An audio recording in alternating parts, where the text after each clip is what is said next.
My name is Carol, I'm 72 years old, and my own son put me in the hospital and stole my life savings.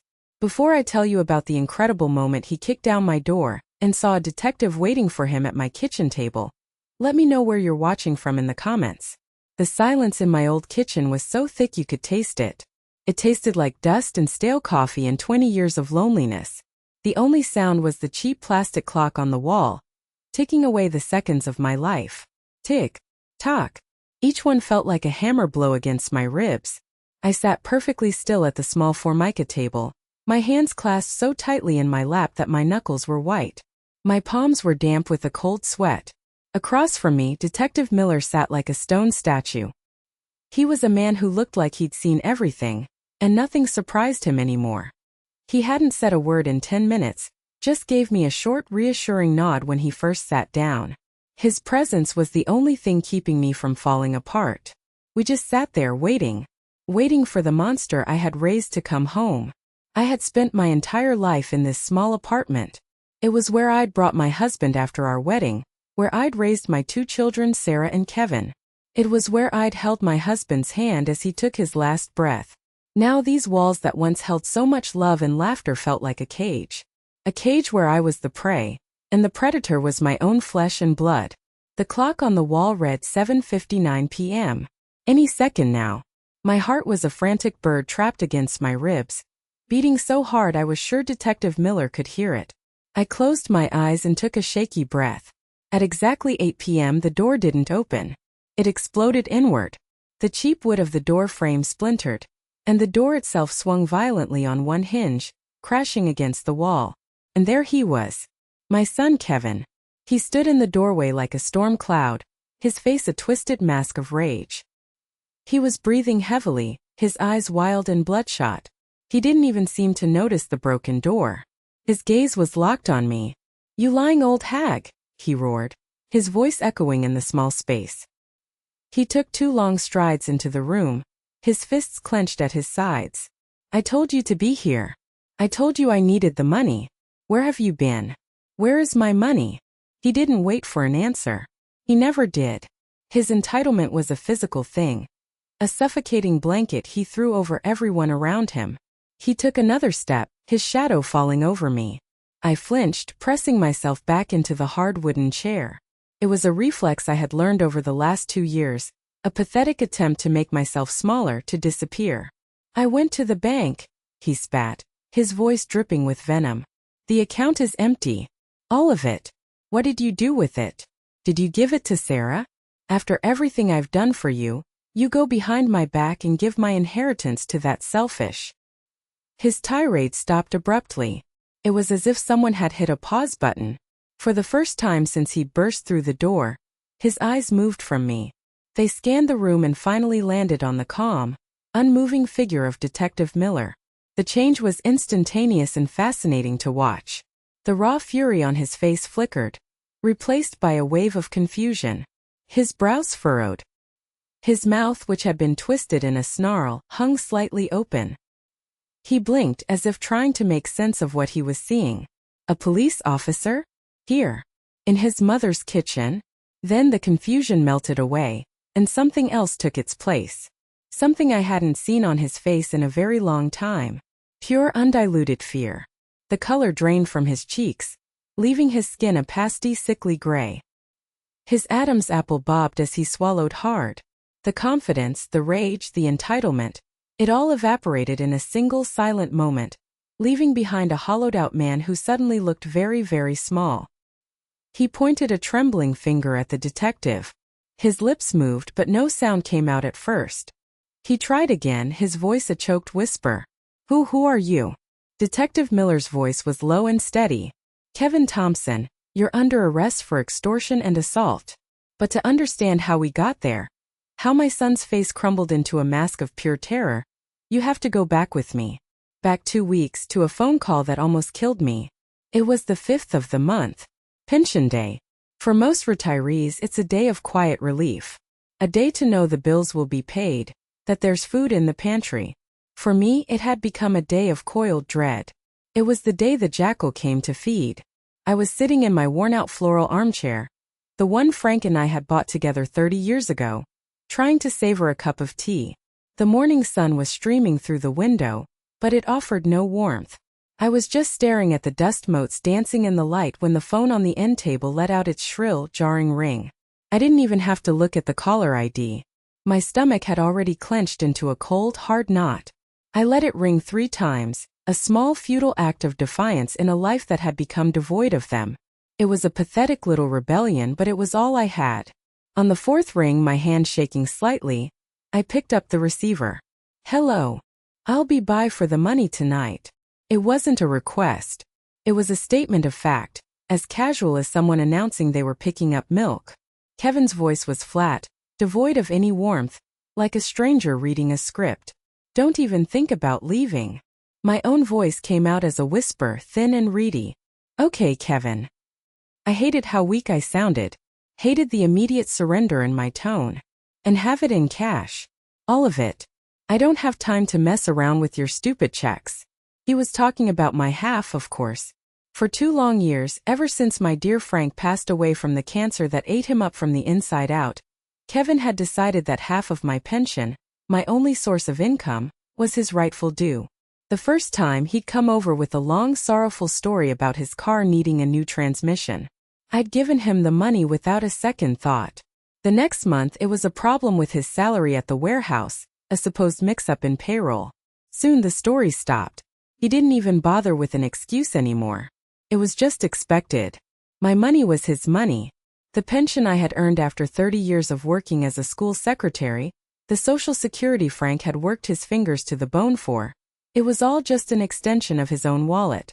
I hung up the phone, my hand trembling so badly, I had to place the receiver back in its cradle with both hands. The tea in my cup had gone cold. I couldn't drink it now. I stared at the gallery wall of faded photos, a museum of a happier life. There was one of Frank and me on our wedding day, so young and impossibly hopeful. Another of the kids on a beach vacation, little Sarah with her bright, gap-toothed smile, and Kevin, a sweet-faced boy with a mischievous glint in his eye, clinging to my leg as if I were the center of his universe. Where did that little boy go? The question haunted my waking hours. When did his eyes, which once looked at me with such adoration, turn so hard and cold? I tried to pinpoint the moment, the exact day he changed from my son into my tormentor. Was it after his messy divorce, when his wife left and took the kids to another state? Was it when he lost that promotion he was counting on at work? Or was it something that had been festering inside him all along? A darkness I had been too busy, too loving, too motherly to see? He used to be such a good boy. I have a box filled with his crayon drawings, pictures of our family with a big smiling sun overhead. He'd bring me dandelions he picked from the park, his little hands stained with dirt, and tell me they were golden flowers for his queen. When I was sick with a bad flu once, he was the one who would sit by my bed for hours, patiently reading to me from his comic books, his small voice mispronouncing the big words. Now the man who called me was a stranger, a man who looked at me not with love, but with cold calculation. He saw me as a resource, an ATM that dispensed cash once a month. The fear was a constant companion, a low hum of anxiety beneath the surface of everything. It was there when I went to the grocery store, making me check prices twice, putting things back on the shelf that I couldn't afford anymore. It was there at night, making every creak of the old building's floorboards sound like his heavy footsteps coming down the hall. He had turned my home, my sanctuary, into a prison of my own making. I spent the rest of the day in a fog of anxiety. I walked to the bank, my heart pounding with every step. I hated taking out such a large sum of cash. Felt dangerous, wrong. The teller, a young woman with kind eyes named Maria, always gave me a worried look. "Big plans for the month, Carol?" she'd ask, her smile not quite reaching her eyes. I'd just smile weakly and say something about helping out the family, then stuff the thick envelope of cash deep into my purse, feeling like a criminal. Back at home, I went through the ritual. I counted it out on the kitchen table. $1,250. My half. His half. I placed his stack neatly back in the envelope and hid mine in the old ceramic teapot at the back of the cupboard. A pathetic hiding place he'd probably find in a second if he ever bothered to look. Then I sat down in my armchair to wait. The hours stretched on, each tick of the clock a countdown to his arrival. But what I didn't know, as I sat there with a knot of dread in my stomach, was that this time would be different. This time my body was about to stage a protest my voice never could. My heart was about to say what I couldn't. No more. The waiting was the worst part. It was a special kind of torture he had perfected. He never said when he'd arrive, just tonight. It could be 6 o'clock or it could be midnight. It was a power play designed to keep me on edge, to make my entire day revolve around him. Every car that rumbled past on the street outside made my heart leap into my throat. Every shadow that flickered in the corner of my eye was him, materializing out of thin air. I tried to read my book, but the words just swam in front of my eyes, a meaningless jumble of black on white. The knot in my stomach tightened until it felt like a fist, clenching and unclenching with every tick of the clock. Around 6 o'clock, I felt the first twinge. It was a dull ache, right in the center of my chest like a bad case of indigestion. It's just my nerves, I told myself, trying to breathe deeply. I got up and walked to the kitchen to get a glass of water, my movements stiff and slow. But the ache didn't go away. It started to spread, a heavy, oppressive pressure building behind my breastbone. It felt like a weight, like someone was slowly placing bricks on my chest, one by one. I leaned against the cool surface of the kitchen counter, trying to will the feeling away. I told myself I was being dramatic, but the pressure intensified. It no longer felt like bricks. It felt like a vice, its metal jaws slowly, deliberately squeezing the very life out of me. A cold, clammy sweat broke out on my forehead and trickled down my temples. I knew this feeling. I'd had angina before, little warning shots from my weary heart. I needed my pills. My purse was on the kitchen chair where I'd left it after the bank. I stumbled towards it, my fingers suddenly clumsy and numb, like they belonged to someone else. I fumbled through the contents, my wallet, old tissues, a tube of lipstick I hadn't used in years. Finally, my fingers closed around the small, familiar plastic bottle of nitroglycerin tablets. My lifeline. I shook it. Nothing. Not a single rattle. The sound of that silence was more terrifying than any scream. My heart hammered in my chest, a frantic drumbeat of pure panic. I unscrewed the cap with fumbling fingers and turned the bottle upside down over my palm. It was bone dry. Empty. Then the memory hit me, sharp and brutal. It was a full-blown flashback. I was right back in this kitchen a week ago. Kevin and I had been having one of our usual one-sided arguments. He was yelling about needing money for a can't-miss investment, and I had felt the familiar tightness in my chest. I'd taken out the bottle and slipped a tiny pill under my tongue. He had seen me. His eyes had narrowed. "What is that?" he demanded. "It's my heart medicine, Kevin. The doctor said." He'd snatched the bottle from my hand before I could finish. "Heart medicine," he'd sneered, his lip curling in disgust. "You're wasting your money on this garbage from the doctors. It's all in your head. You're just looking for attention." He'd turned and walked into the bathroom. I heard the toilet flush, a loud, definitive whoosh. He had flushed my lifeline down the toilet, and I had been too scared to say a word. I had just stood there, silent and shaking. Back in the present, the panic, cold and sharp, pierced through the fog of pain. The ache in my chest was no longer just an ache. It was a searing, crushing agony that radiated up into my jaw and shot down my left arm like a bolt of lightning. My arm felt heavy, useless, a dead weight hanging at my side. My vision started to blur at the edges, the familiar kitchen dissolving into a swirling mess of colors. The ticking of the clock on the wall grew louder, distorted, a monstrous metronome counting down my final seconds. I had to get to the phone. I stumbled, lurching from the counter to the table, my legs feeling like they were made of lead. I gripped the receiver of the old wall-mounted phone, my knuckles white. My fingers were shaking so violently, I could barely fit them into the holes of the rotary dial. Felt like an impossible task. 911. I forced my finger to move, praying I'd gotten the numbers right. A voice answered, calm and distant. 911, what's your emergency? I tried to speak, but my throat was tight. I was drowning on dry land. The words wouldn't come out. I managed to gasp out a few sounds, a strangled rasp that I didn't recognize as my own. Chest pain, can't breathe. "Ma'am, what's your address?" the voice asked, a little more urgent now. I tried to say the numbers, the name of my street, but my mind was a fog of pure agony. The room was spinning violently.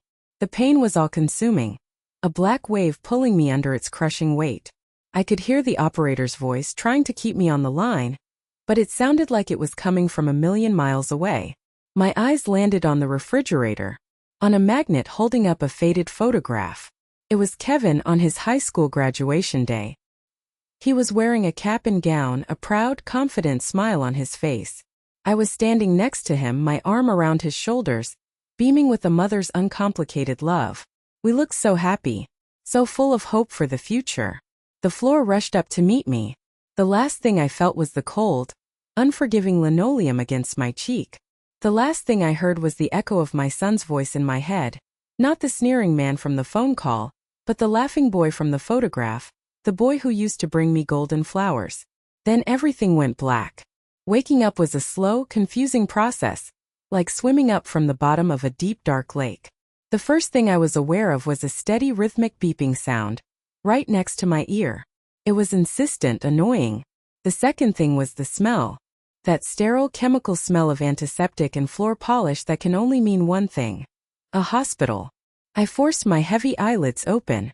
The ceiling was a landscape of white acoustic tiles with faint map-like water stains. I turned my head, and a wave of dizziness washed over me, making the room tilt. I was in a hospital bed, and 4 tubes taped to the back of my hand, feeding a clear liquid into my veins. A kind-faced nurse with a fiery red ponytail was adjusting the drip bag.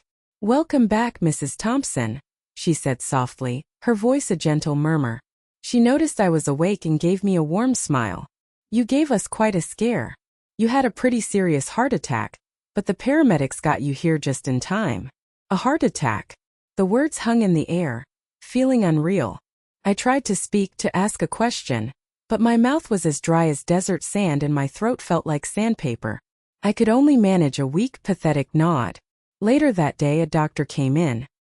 He introduced himself as Dr. Matthews, a tall man with gentle, intelligent eyes and a reassuring bedside manner that immediately put me at ease.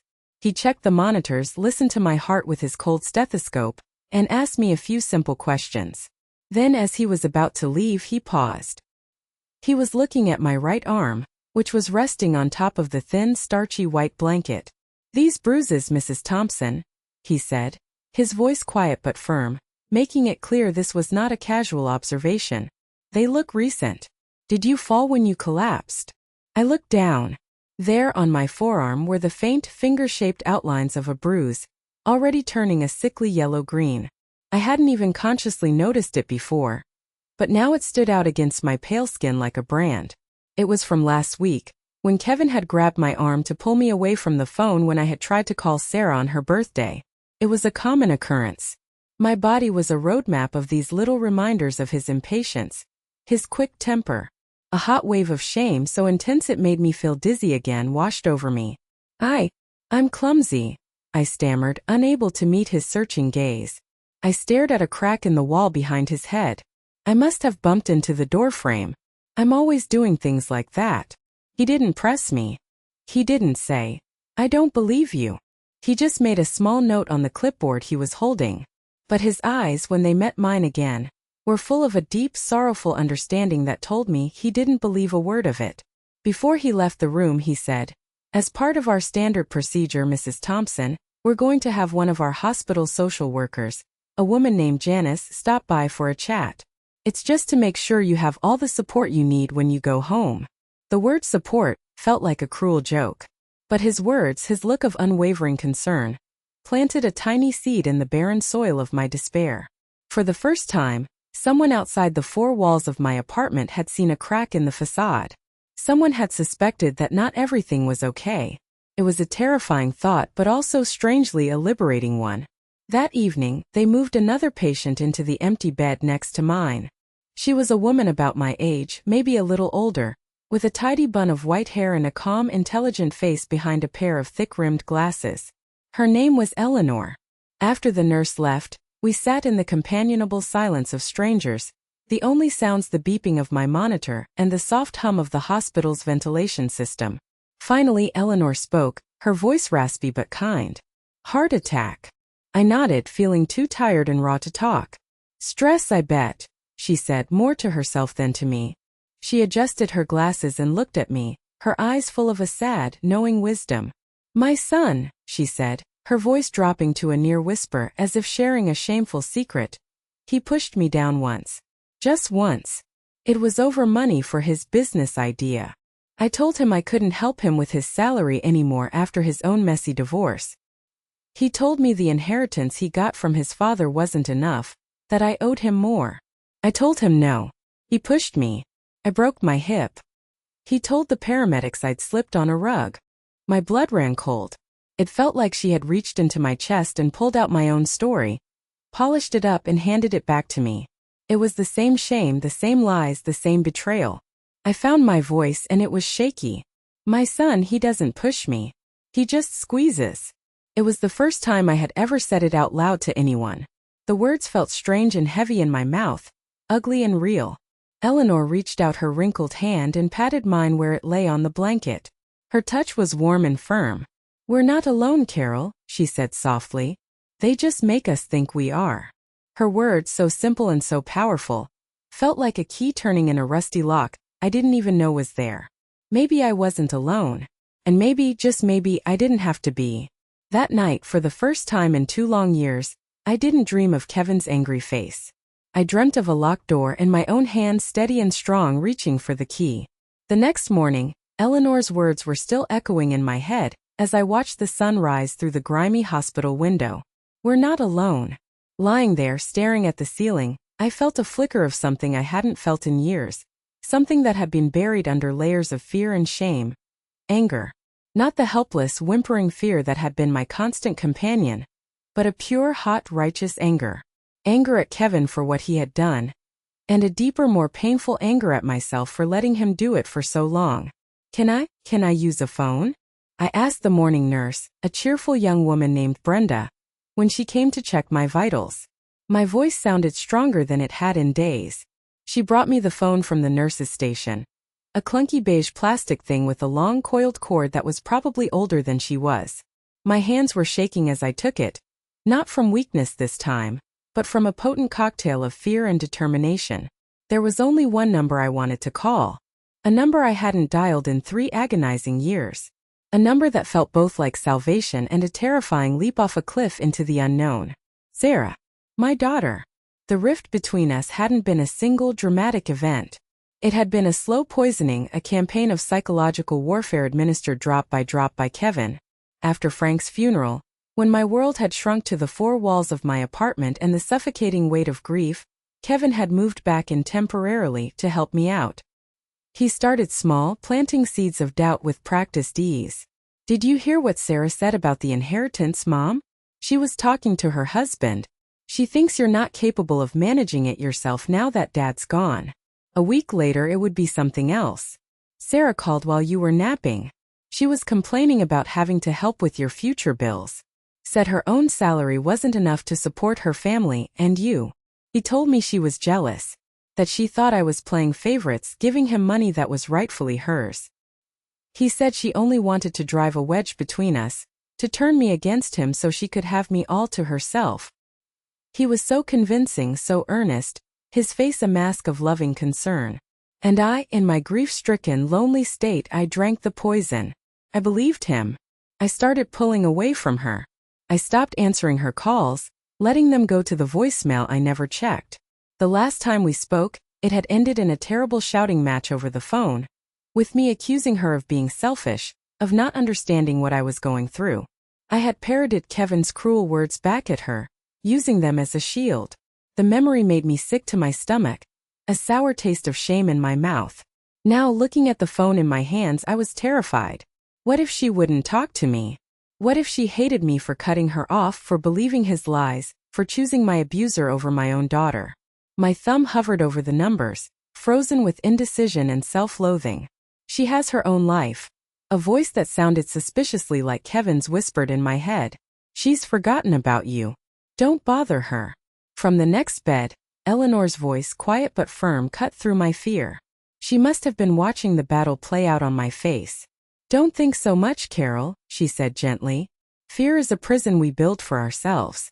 Sometimes all it takes is one finger to push open a door that's been locked for years."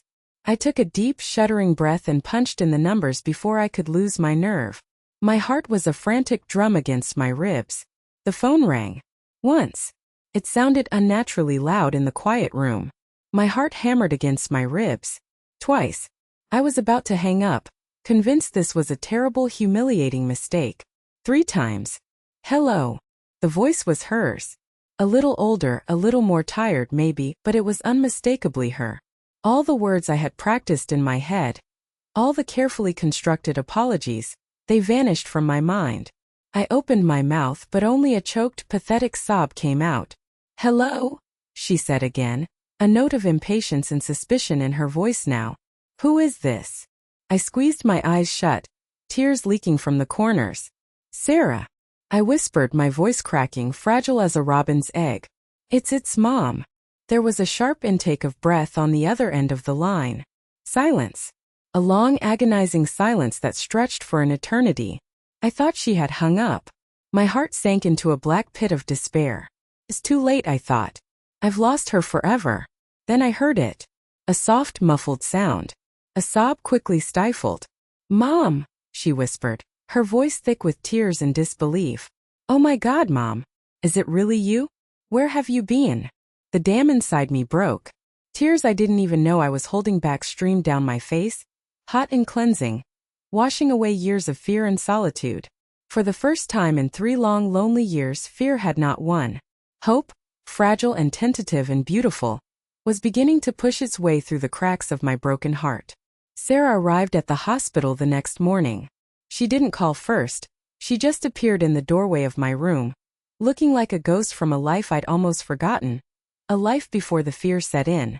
She was thinner than I remembered, with dark, bruised-looking circles under her eyes that spoke of sleepless nights and a deep, abiding worry. But her eyes, those same bright blue eyes that Frank had always said were her best feature, were filled with a chaotic mixture of anger, hurt, and a desperate, searching love that took my breath away. Mom, she said, her voice catching on the single word. I couldn't find the words to respond. The guilt was a physical weight in my chest, making it hard to breathe. I just held out a trembling hand, a silent plea for a forgiveness I didn't deserve. She rushed to my bedside and took it, her grip surprisingly strong, anchoring me. We just stayed like that for a long moment, clinging to each other, 3 years of silence and pain and Kevin's insidious lies passing between us in that one touch. I tried, Mom, she finally said, pulling a plastic visitor's chair close to the bed. Her voice was thick with unshed tears. I tried so many times. I called. I left dozens of messages on your cell on the landline. I wrote you letters, long ones. I even drove to the apartment twice, last Christmas and on your birthday, but no one ever answered the door. I frowned, a deep sense of confusion cutting through my shame. Letters? I never got any letters, honey. He told me you were sick, she continued, her voice growing stronger now, laced with a cold, hard anger that I now understood was directed entirely at him, not at me. Kevin said you had changed after Dad's death, that you were depressed and paranoid. He said you didn't want to see anyone. He told me that mentioning my name, or the possibility of a divorce from his ex-wife, just made you agitated and that a lawyer he had consulted with advised him to keep me away for your own mental health. Every word was a physical blow, knocking the air from my lungs. A lawyer? He had used the threat of a lawyer, the very symbol of justice, to isolate me and cement his control. It was diabolical. He told me you were the one who didn't want to talk. I whispered, the full horrifying scope of his deception starting to dawn on me. He said you were selfish, that you'd forgotten all about me now that you had your own life, your own family. He said you thought I was a burden. Sarah squeezed her eyes shut, and a single fat tear escaped and traced a path down her cheek. She wiped it away with an angry swipe of her hand. Mom, how could you believe him? After everything? How many times are you going to let him do this to us? Before I could answer, before I could even begin to process the depth of his betrayal, she took a shaky breath and dropped the bomb that shattered what was left of my world into a million tiny pieces. I sent you pictures, Mom. Of Lily. Lily. The name was unfamiliar, a foreign sound. Sarah's face crumpled, the anger replaced by a wave of profound sadness. Your granddaughter. She's 6 years old, Mom. Her name is Lily. It felt like the floor had fallen away and I was plummeting into a black, empty void. A granddaughter. A 6-year-old girl. A piece of my own heart, a continuation of Frank and me, walking around in the world, and I had never held her, never kissed her scraped knee, never even known her name. The years of stolen moments, of missed birthdays and first steps and Christmas mornings, crashed down on me with an unbearable, suffocating weight. Sarah saw the look on my face and quickly pulled out her phone, her hands shaking. She swiped through the screen and then held it out to me. On the small bright screen was a little girl with bright blue eyes, just like her mother's, and a shy, beautiful smile that showed a missing front tooth. She was wearing a yellow sundress and holding a bright red bucket on a sunny beach, with the ocean sparkling behind her. I stared at the image, my vision blurring with hot, stinging tears. This was my granddaughter. My Lily. She was real. I thought you just didn't care, Sarah whispered, her voice breaking completely. I thought you didn't want to be a grandmother. I sent you this picture. For your first birthday as a grandma. Kevin called me a week later. He screamed at me. He said you saw the photo, called her a brat from a broken home because of his divorce, and threw it in the trash.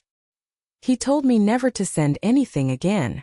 I looked up from the phone, from the face of the grandchild I never knew, and into my daughter's heartbroken eyes.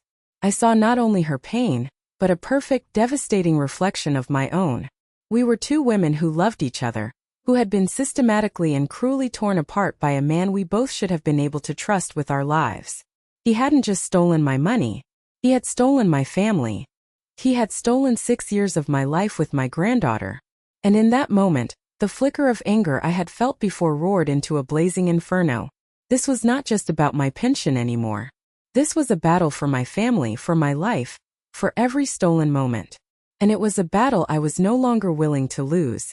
The door to my hospital room burst open without a knock, the loud bang making both Sarah and me jump.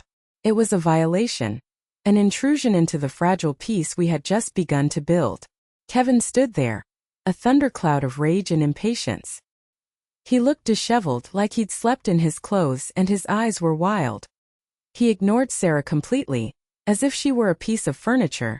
His gaze zeroed in on me with a laser-like intensity. I've been calling you for 2 days. Why haven't you been answering my messages? He demanded, his voice loud and accusatory, echoing in the small, quiet room. I went by the apartment. You weren't there. What the hell is going on? I need the money. Now. He hadn't asked how I was. He hadn't noticed the 4 poles standing like a silent sentinel by my bed. He hadn't seen the heart monitor beeping out the rhythm of my fragile recovery. He only saw an obstacle, a delay between him and his money. Sarah shot to her feet, her body instantly tensing. She moved to place herself between him and my bed like a protective lioness. Get out, Kevin, she said, her voice low and dangerous, each word laced with 3 years of pent-up anger. You are not welcome here. He just scoffed, a short, ugly sound of derision. He waved a dismissive hand at her as if she were an annoying fly he could just swat away. This doesn't concern you, Sarah. Stay out of it. Mom, I'm serious. Things are bad. I have bills to pay. I need you to sign a check for my salary advance. That's when it happened. Something inside me, something that had been beaten down, silenced and terrified for years, finally snapped. It wasn't a loud explosion. It was a quiet, cold shift, like the cracking of ice over a deep frozen lake. I looked at my son, at his selfish, contorted face, at the entitlement that radiated from him like heat, and I felt nothing but a profound, chilling certainty. No, I said.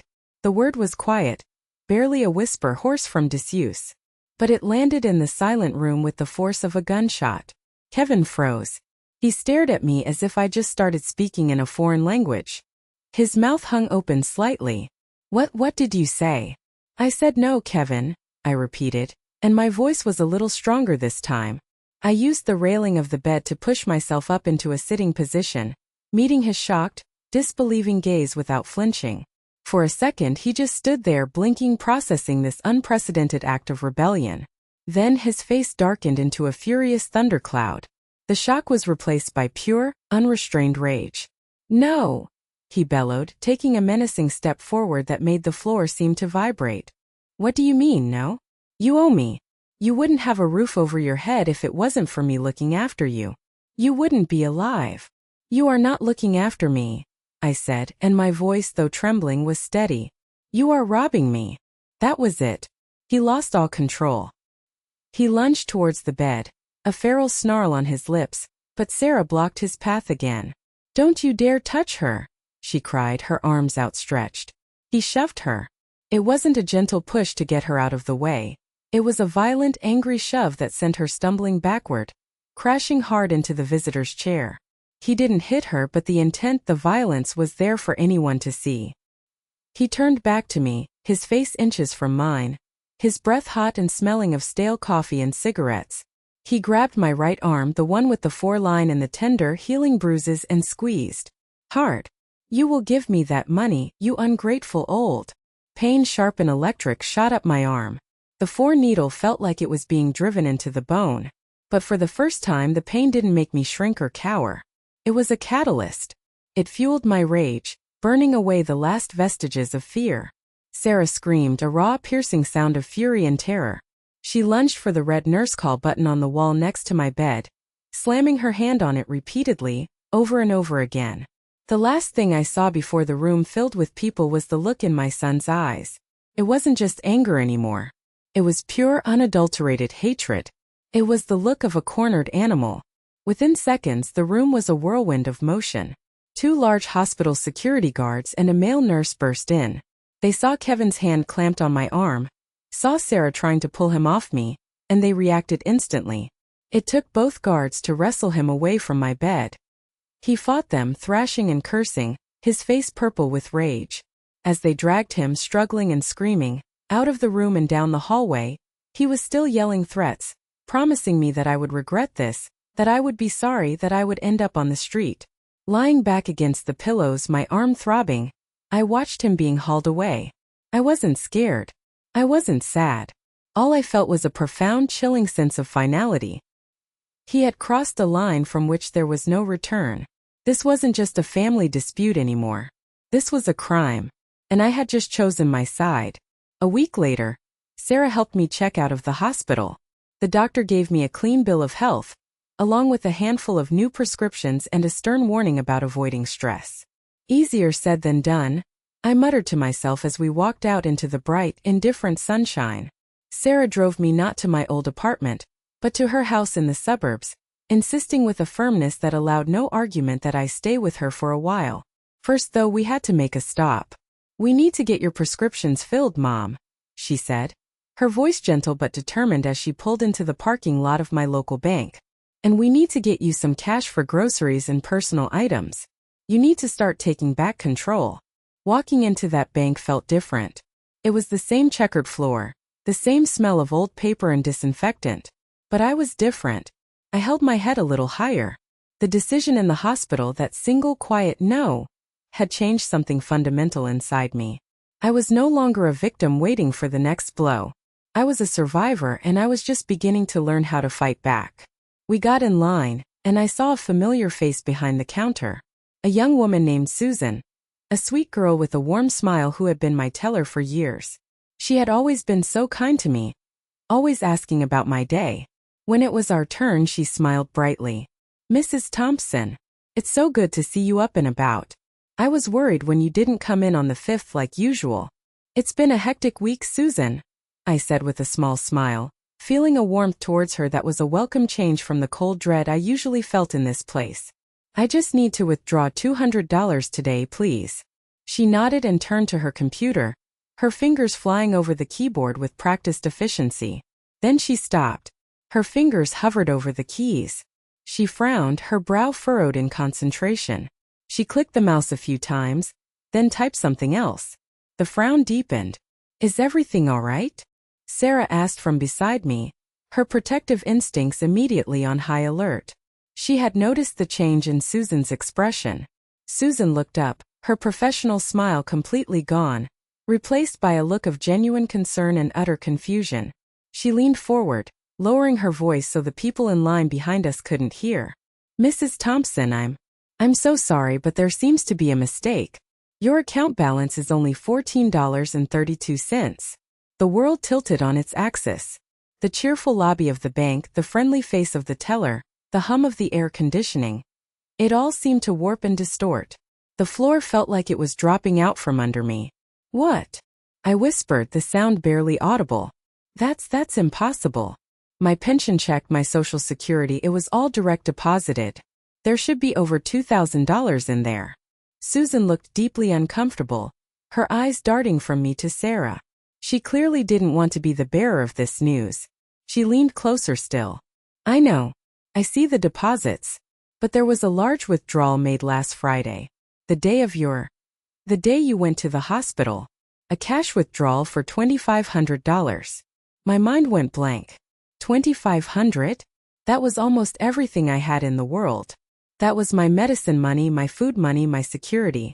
Who?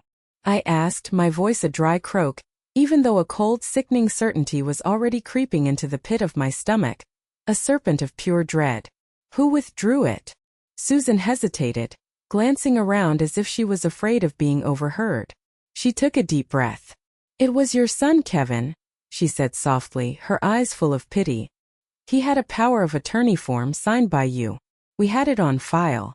It gives him full access to the account. I checked with my manager. It all looked perfectly legal. Power of attorney.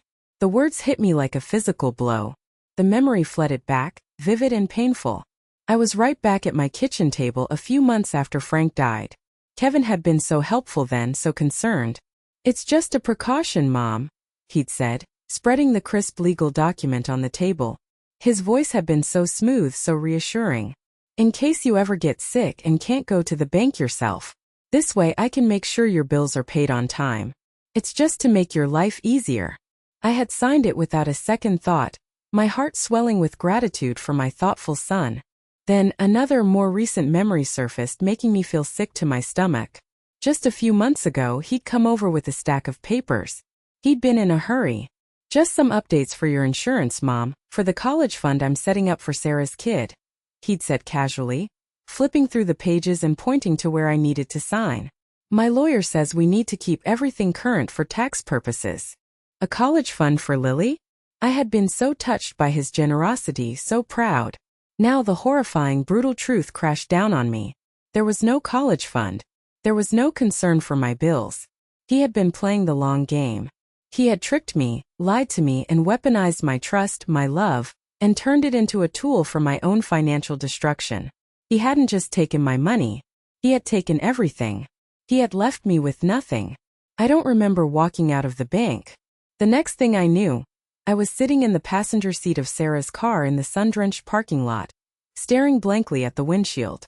The world outside seemed to be moving in slow motion, dreamlike and unreal. The crisp, official-looking withdrawal slip was clutched in my hand, the paper wrinkled from the force of my grip. It was all there in black and white, a cold, hard testament to his betrayal. My son's name, the date, the amount that represented my entire world, my security, my independence. Sarah was on the phone next to me, her voice a low, furious murmur. She was speaking to a lawyer, a friend of a friend. I heard snippets of her conversation, words that sounded like they belonged in a television drama. Not my life. Violation of trust, fiduciary duty, elder financial abuse. Yes, we want to press charges. I felt numb, completely and utterly empty. He had finally done it. After years of chipping away at my spirit, my confidence, and my bank account, he had delivered the final devastating blow. He had pushed me over the edge. All those years of hard work, of saving every penny Frank and I could, of going without so our children could have more, all of it gone in a single heartless transaction. Stolen by our own son. When we got back to my apartment, the place felt tainted, haunted. The broken door frame from Kevin's last visit was a gaping wound, a permanent reminder of his violence. The air was thick with the memory of his rage. I could almost hear the echo of his threats. Sarah took one look around the sad, dark little apartment, at the worn-out furniture and the palpable sense of fear that clung to the walls, and made a decision. "You're not staying here," she said, her voice firm, leaving no room for argument. "Not one more night. Pack an overnight bag. We'll come back for the rest later." And just like that, with a small bag containing a nightgown, a toothbrush, and my heart medication, I left the place I had called home for 50 years. Sarah's house was like stepping into another universe, another dimension of light and warmth. It was bright and airy, filled with sunshine and the joyful, chaotic sound of a child's laughter. Toys were scattered across the living room floor like colorful jewels, and crayon drawings of rainbows and smiling families were taped to the refrigerator. It was a home, not a cage. The moment I walked through the door, a little girl with bright blue eyes and a head full of blonde curls ran up to me and immediately hid behind Sarah's legs, peeking out at me with a shy curiosity. "Lily," Sarah said gently, stroking her daughter's hair. "This is your grandma Carol." My heart ached with a love so fierce and so sudden it almost brought me to my knees. After all the pain, all the betrayal, here was this perfect, innocent little miracle. I knelt down slowly, my old joints protesting. "Hello, Lily," I said, my voice thick with emotion. She just stared at me for a moment, her head tilted, and then gave me a small, tentative smile that showed a missing front tooth. It was the most beautiful thing I had ever seen. That evening, after Sarah had tucked a protesting Lily into bed, she came into the living room and handed me an old shoebox. "I kept them," she said, her voice soft. "I couldn't bring myself to throw them away. All of them." I lifted the lid. Inside were dozens of letters, handmade cards decorated with glitter and macaroni, and stacks of photographs held together with rubber bands. Years of them. A chronicle of a life I had missed.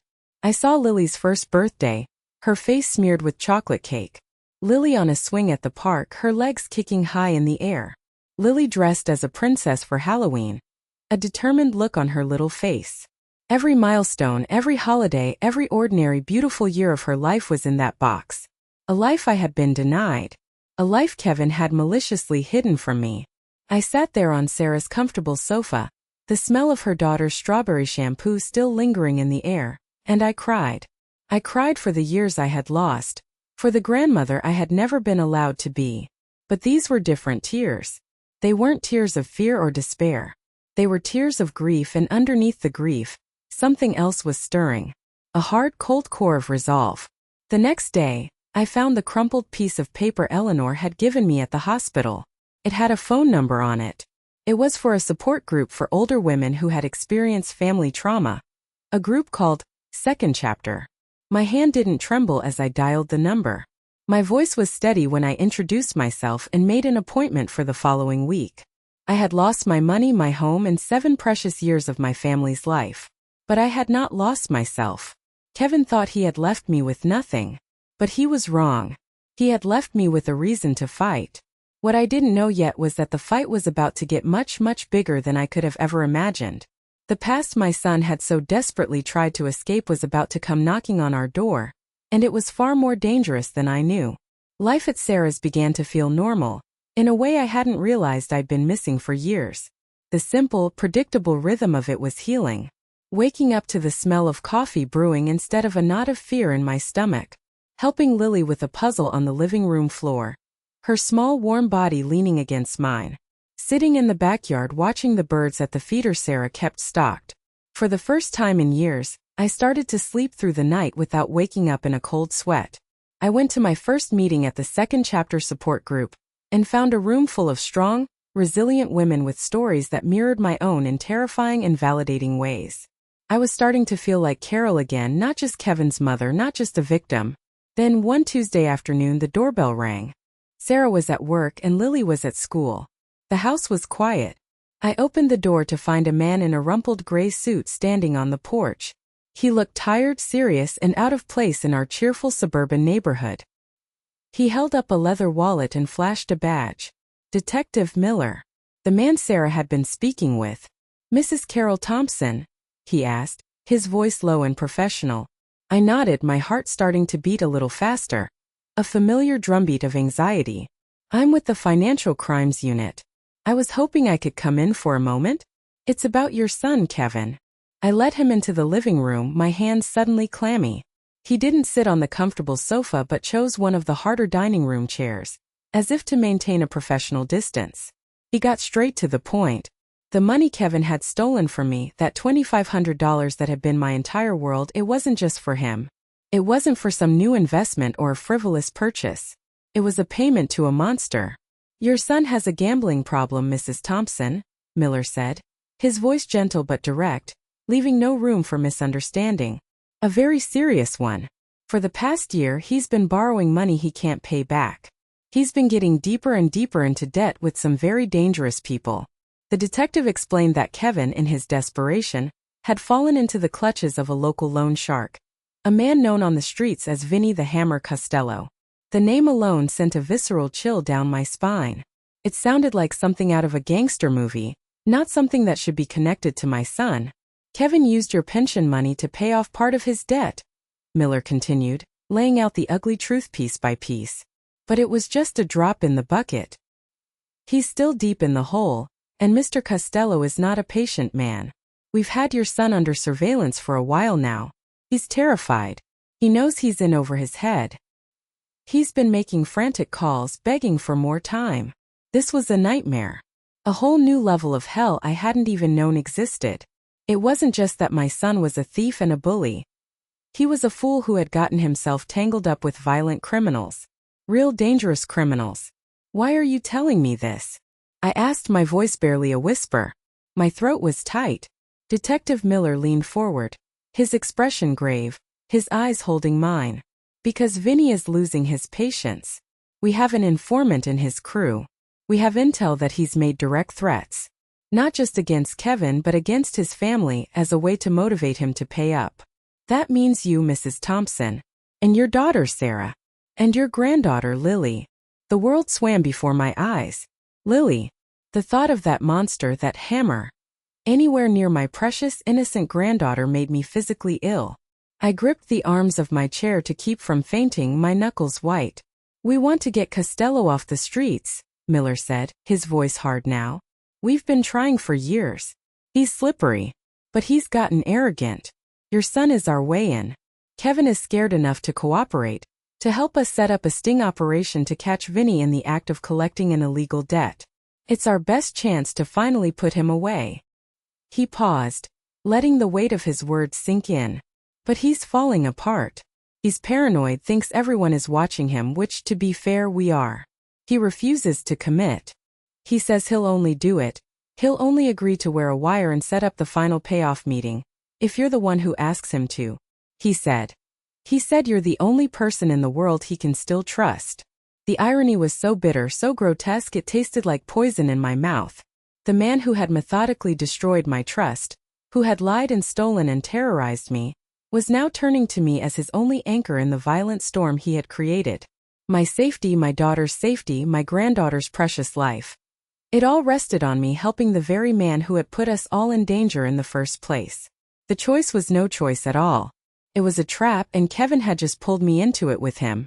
The police station interrogation room felt cold and impersonal, the air thick with the smell of stale coffee and desperation. I sat across a scratched metal table from Kevin. It was the first time I had seen him since he was dragged, screaming and cursing, out of my hospital room. He looked terrible. He was pale and gaunt, with dark haunted circles under his eyes that made him look like a ghost. He wouldn't look at me. He just stared at his hands, which were clasped on the table in front of him, trembling. Detective Miller had explained the plan in excruciating detail. It was simple in its design, and it was utterly terrifying in its implications. I would agree to give Kevin the rest of the money he needed for Vinny. Of course, it would be a thick envelope of marked bills provided by the police. The exchange would happen at my old apartment, Neutral Ground, a place Vinny was familiar with. Kevin would wear a wire, a tiny microphone that would broadcast every word, every threat, to the police task force listening in from a van down the street. The whole apartment would be bugged, with hidden cameras in the lamps and a SWAT team poised in the building next door, ready to move in the second the money changed hands. My only job was to be there, to be the bait, to play the part of the cowed, frightened mother, to make the whole scene look believable. I had to act like the woman I used to be, the woman I had just fought so hard to escape. Kevin, I said, my voice sounding strange and detached in the sterile room. Look at me. Slowly, reluctantly, he lifted his head. His eyes were filled with a desperate, pathetic fear that I almost pitied. Almost. I'll do it, I said, my voice cold and steady. I would not give him the comfort of my tears or my fear. I'll help you. But you need to understand something. I am not doing this for you. I am doing this for Sarah. And I am doing this for Lily. Do you understand? He just nodded, a quick, jerky movement, like a puppet whose strings had been cut. The day of the sting, my heart felt like it was going to beat its way out of my chest. Walking back into my old apartment was like stepping into a tomb. The air was stale and heavy with bad memories. The police had been there for hours, a team of quiet, efficient technicians setting up hidden cameras and microphones. The place looked the same, my worn-out armchair, the faded photos on the wall, but it felt different. It felt like a stage set for a deadly play. I sat in my usual chair at the kitchen table, while Kevin paced the small living room like a caged animal. He was wearing the wire under his shirt, and he kept touching his chest, as if he could feel its alien presence against his skin. "Just act normal, Mom," he whispered, his voice shaky and thin. "Just be quiet. Whatever happens, just let me do the talking. Please." At exactly 6 o'clock, the doorbell rang. 2 short, sharp rings, then one long one. The signal. My breath caught in my throat. Kevin, his face ashen, walked to the door and opened it. 3 men walked in, and they seemed to suck all the air out of the room. The one in the lead was huge, built like a refrigerator, with a shaved head and dead, cold eyes that seemed to look right through you. This had to be Vinny the Hammer Costello. He didn't look at me. He just scanned the room with a predator's unnerving calm, his eyes missing nothing. "You got my money, kid?" Vinny grunted, his voice a low, gravelly rumble that seemed to vibrate in my bones. "Yeah, Vinny, it's all here," Kevin said, his voice cracking on the last word. He pointed a trembling hand to a thick manila envelope on the dining table. One of Vinny's men, a wiry man with a nervous twitch, picked up the envelope and started counting the cash. The silence in the room was suffocating. It was a tangible thing, heavy and sharp like broken glass. I kept my eyes down, focused on a crack in the linoleum floor, praying for this to be over. I could hear my own heart, a frantic, thundering drumbeat in my ears. Vinny finally turned his attention to me. He took a slow, deliberate step closer, and I could smell the cloying scent of stale cigar smoke on his expensive suit. "And who's this?" he asked, nodding his head in my direction, his eyes narrowing. "That's my mother," Kevin said quickly, too quickly. "She's fine. She doesn't know anything about anything." Vinny let out a low, humorless chuckle that didn't reach his dead eyes. He took another step towards me, looming over my chair like a dark cloud. "Mothers," he said, a cruel, predatory smile playing on his lips. "They always know more than they let on." He reached out a large, meaty hand, scarred and covered in gaudy rings, as if to touch my face. And then something happened that I will never, ever forget. Kevin moved. He moved so fast I barely saw it. It was a blur of motion, of pure, unthinking instinct. He threw himself between me and the monster, his arms spread wide, shielding my body with his own. "Leave her alone," he yelled, his voice shaking but full of a fire, a protective fury I hadn't heard since he was a teenager. "She has nothing to do with this." Vinny looked genuinely surprised for a split second, then his face hardened into a mask of cold anger. He raised his hand to shove Kevin out of the way. That's when the door exploded inward for the second time in 2 weeks, this time not from a kick, but from a police battering ram. "Police! Get on the ground! Nobody move!" The room was suddenly a whirlwind of yelling, of men in black SWAT gear, of the blinding, disorienting beams of flashlights. It was pure chaos. Vinny tried to run, but he was tackled to the ground by 3 officers in seconds. In the confusion, I found myself on the floor, shielded by my son's body. He had covered me without a second thought, his arms wrapped around my head. He was panting, his heart hammering against my back. "Are you okay, Mom?" he gasped, his voice raw. I looked up at him, at this broken, foolish man who had caused me so much pain, who had nearly destroyed my life. And for the first time in a very long time, underneath all the anger and the hurt and the betrayal, I felt a flicker of something else. Something that felt dangerously, confusingly like respect. 6 months can feel like a lifetime. 6 months after that terrifying, chaotic night in my old apartment, I was sitting in Sarah's sunny backyard. The air smelled of freshly cut grass and the sweet scent of the roses she tended so carefully. Laughter, real uncomplicated laughter, echoed around me. It was my 73rd birthday. Lily, my beautiful bright Lily, ran up to me, a handmade card clutched in her small, slightly sticky hand. On the front was a wobbly crayon drawing of two stick figures holding hands under a giant smiling sun. One was tall, one was small. Above them, she had written in wobbly purple letters, "I love you, Grandma." My eyes filled with tears, but this time they were the good kind.